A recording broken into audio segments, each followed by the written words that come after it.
السلام علیکم ورحمۃ اللہ وبرکاتہ۔ اللہ تعالیٰ قرآن مجید میں ارشاد فرماتا ہے سورہ حج کی آیت نمبر 73 میں، یا ایھا الناس ضرب مثل فاستمعوا له ان الذين تدعون من دون الله لن يخلقوا ذبابا ولو اجتمعوا له وان يسلبهم الذباب شيئا لا يستنقذوه منه ضعف الطالب والمطلوب۔ اس آیت کا ترجمہ یہ ہے کہ اے لوگوں، ایک کہاوت فرمائی جاتی ہے، اسے کان لگا کر سنو۔ وہ جنہیں تم اللہ کے سوا پوجتے ہو ایک مکھی نہ بنا سکیں گے، اگرچہ سب اس پر اکٹھے ہو جائیں، اور اگر مکھی ان سے کچھ چھین کر لے جائے تو اسے چھڑا نہ سکیں۔ کتنا کمزور چاہنے والا اور وہ جس کو چاہا۔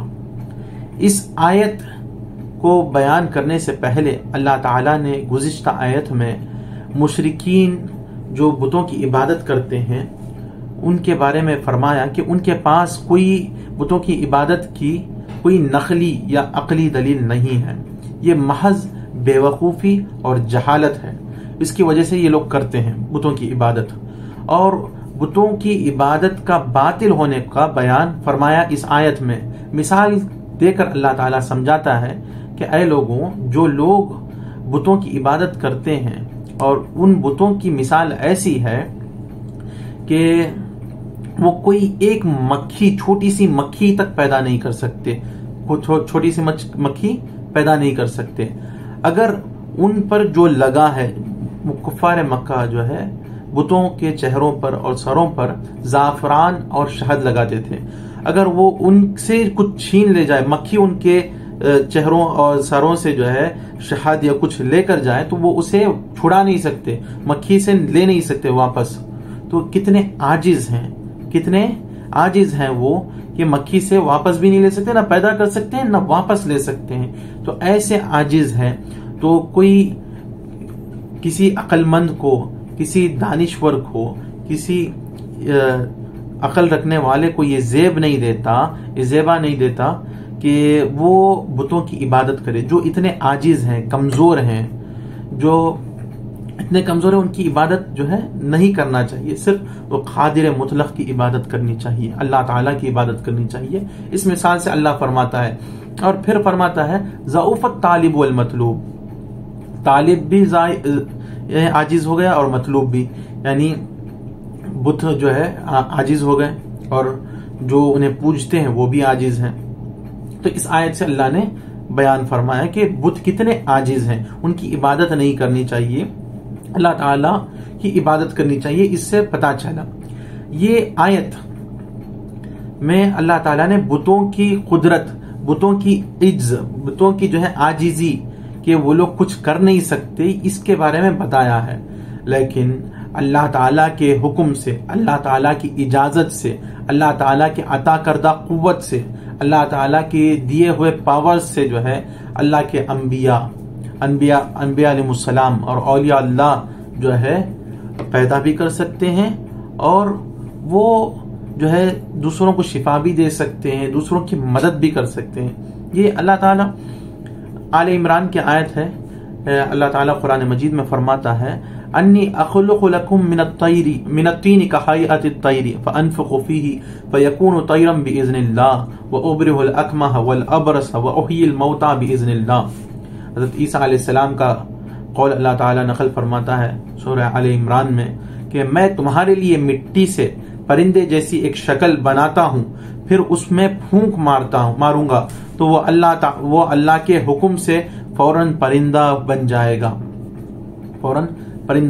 گا، اور میں پیدائشی اندھوں اور کوڑ کے مریضوں کو شفا دیتا ہوں، اور میں اللہ کے حکم سے مردوں کو زندہ کرتا ہوں۔ تو اس آیت سے پتہ چلا کہ اللہ کے حکم سے، اللہ کی دی ہوئی قوتوں سے اللہ کے بندے بھی پیدا کر سکتے ہیں، اللہ کے بندے شفا بھی دے سکتے ہیں۔ ہم دوا کو شفا دینے والا مانتے ہیں لیکن اللہ کے بندوں کو شفا دینے والا نہیں مانتے ہیں، لیکن کیا یقین رکھتے ہیں دوا میں شفا دینے والا اللہ ہے۔ اسی طرح دوا خود سے جو ہے شفا نہیں دیتی، اسی طرح اللہ کے بندے بھی شفا دیتے ہیں، لیکن اللہ کی عطا کردہ قوتوں سے، اس کے جو ہے پاور سے، اللہ کی اجازت سے، اللہ کے حکم سے دیتے ہیں۔ بات بہت صاف ہے۔ یہ بعض لوگ جو ہے مس گائیڈ کرنے کے لیے ایسا کرتے ہیں. جو بتوں پر جو نازل ہوئی، بتوں کے بارے میں جو آیت نازل ہوئی، جو کفار کے بارے میں، جو کافروں مشرکوں کے بارے میں آیت نازل ہوئی، وہ مسلمانوں پر، ایمان والوں پر چسپا کرتے ہیں. ایسا کرنا نہیں چاہیے. یہ بخاری شریف کی حدیث ہے کہ بخاری شریف صحیح بخاری کی حدیث ہے، باب قتل الخوارج والملحدین بعد اقامت الحجت علیہم. اس باب میں جو ہے بخاری شریف کی حدیث ہے، اس میں دیکھ سکتے ہیں کہ حضرت عبداللہ بن عمر رضی اللہ تعالی عنہما خارجیوں کو اللہ تعالی کی مخلوق میں بدتر قرار دیتے تھے. The worst.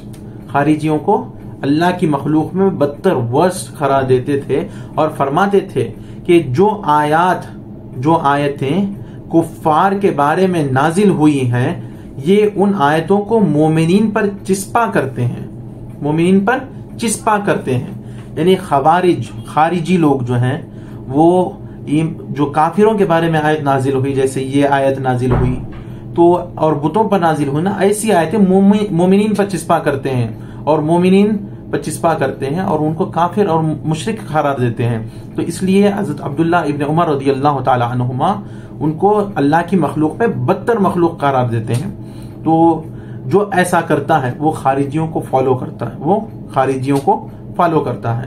تو ایسا نہیں کرنا چاہیے، اس سے بچنا چاہیے. بعض لوگ کہتے ہیں کہ اولیاء اللہ جو مزارات میں ہیں وہ کچھ کر نہیں سکتے، اور بتوں کی جو آیت ہے وہ ان پر چسپا کرتے ہیں اور کہتے ہیں کہ وہ مکھی تک ہٹا نہیں سکتے، ان کے مزار پر بیٹھی ہوئی مکھی تک ہٹا نہیں سکتے. بھائی، یہ اللہ کی حکمت کے لیے وہ کچھ نہیں کرتے. اللہ کی حکمت ہے، اس لیے جو ہے ان کے خلاف جو لوگ بولتے ہیں تو ان کو جو ہے وہ سزا نہیں دیتے. جس طرح یزید نے کعبۃ اللہ کو مسمار کر دیا، کعبۃ اللہ پر پتھر برسائے اور کعبۃ اللہ کو منہدم کر دیا، تو اللہ تعالیٰ نے اس پر جو ہے قہر نازل نہیں کیا. کیوں؟ اس کی حکمت تھی. اللہ کیا قوت نہیں رکھتا ہے؟ اللہ کیا طاقت نہیں رکھتا ہے؟ اللہ کیا قدرت نہیں رکھتا ہے؟ اللہ سب کچھ رکھتا ہے، پھر بھی کیوں نہیں کیا؟ کیونکہ اس کی حکمت ہے. اسی لیے اللہ تعالیٰ اولیاء اللہ کو روک لیتا ہے کہ ان کے دشمن، اولیاء اللہ کے جو دشمن ہیں، وہ جب ان کے خلاف نازیبا کلمات کہتے ہیں، ان کی گستاخی کرتے ہیں، تو اللہ تعالیٰ روک لیتا ہے کہ یہ حکمت کا تقاضا ہے کہ یہ آخری زمانہ ہے. تب جو ہے یہ لوگ جو ہے گمراہ کریں گے، مسلمانوں کو، ایمان والوں کو گمراہ کریں گے، اور گمراہی بڑھتی جائے گی، فتنے کا زمانہ آتا جائے گا. تو اس لیے جو ہے اللہ تعالیٰ روک لیتا ہے. تو اس لیے اولیاء اللہ خاموش ہوتے ہیں. تو بہت آسان ہے، اولیاء اللہ چاہیں تو اللہ کی عطا کردہ قوتوں سے ان کے خلاف جو بولتے ہیں ان کو اللہ تعالیٰ وہ جو ہے سزا دے سکتے ہیں، لیکن نہیں دیتے کیونکہ یہ اللہ کی حکمت کا تقاضا ہے. اس لیے چپ ہیں، خاموش ہیں. جو نازیبا کلمات کہتے ہیں، جو مسلمانوں اور ایمان والوں کے خلاف کفر کے فتوے دیتے ہیں، حضور صلی اللہ علیہ وسلم فرماتے ہیں کہ جو کسی مسلمان کو کافر کہے اور وہ کفر جو ہے اس کی طرف لوٹتا ہے، اگر وہ کافر نہیں ہے، کسی شخص کی طرف کفر کا فتویٰ دیتا ہے کوئی، اور وہ شخص حقیقت میں کافر نہیں ہے، تو وہ کفر اس کی طرف ہی لوٹتا ہے. تو اللہ تعالیٰ کی خفیہ تدبیر سے بچنا چاہیے، ڈرنا چاہیے، پناہ مانگنا چاہیے، کسی کو برا بھلا نہیں کرنا چاہیے. امید ہے کہ بات سمجھ میں آئی ہوگی. اللہ تعالیٰ سے دعا گو ہوں کہ اللہ تعالیٰ ہمیں جو ہے نیک بنائے اور با ادب بنائے. آمین. وآخر دعوانا ان الحمد للہ رب العالمین. السلام علیکم ورحمۃ اللہ وبرکاتہ.